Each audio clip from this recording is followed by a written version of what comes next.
ఇప్పుడు దాకా చేసిన అప్పు ఒక తంతు అయితే, ఒక ఎత్తు అయితే, రేపో మాపో చేయబోతున్నటువంటి మైనింగ్ డిపార్ట్మెంట్ని తాకట్టు పెట్టి 1,91,000 విలువైన కోట్ల విలువైన 1,91,000 కోట్ల విలువైన ప్రభుత్వ ఆస్తుల్ని, సంపదని ఒక ప్రైవేటు వ్యక్తులకి 436 గనుల్ని తాకట్టు పెట్టే పద్ధతి, ఇంతకన్నా దగుల్బాజీ పద్ధతి, ఇంతకన్నా రాజ్యాంగానికి వ్యతిరేకమైనటువంటి, రాజ్యాంగ విరుద్ధమైనటువంటి అప్పు చేసే పద్ధతి ఈ దేశంలో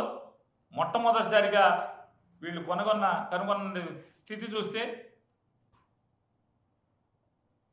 ఎన్నికల ముందేమో ఆంధ్రప్రదేశ్ రాష్ట్రాన్ని దేశంలో మొదటి నెంబర్ 1గా నుంచోబెడతానని చెప్పినటువంటి డబ్బాలు కొట్టినటువంటి చంద్రబాబు నాయుడు గారు, పవన్ కళ్యాణ్ గారు ఇవాళ భారతదేశంలో ఆంధ్రప్రదేశ్ రాష్ట్రాన్ని అప్పుల కుప్పగా, అప్పుల్లో నెంబర్ 1గా నిలబెట్టేదానికి శరవేగంగా, తీవ్రంగా వీళ్ళు ప్రయత్నాలని చేస్తున్న పనుల్ని తీవ్రంగా ఖండిస్తూ ఈ అప్పులు ఆపమని చెప్పని, ప్రజలకు ఇచ్చిన మాటల్ని నిలబెట్టుకోమని చెప్పని డిమాండ్ చేస్తారు.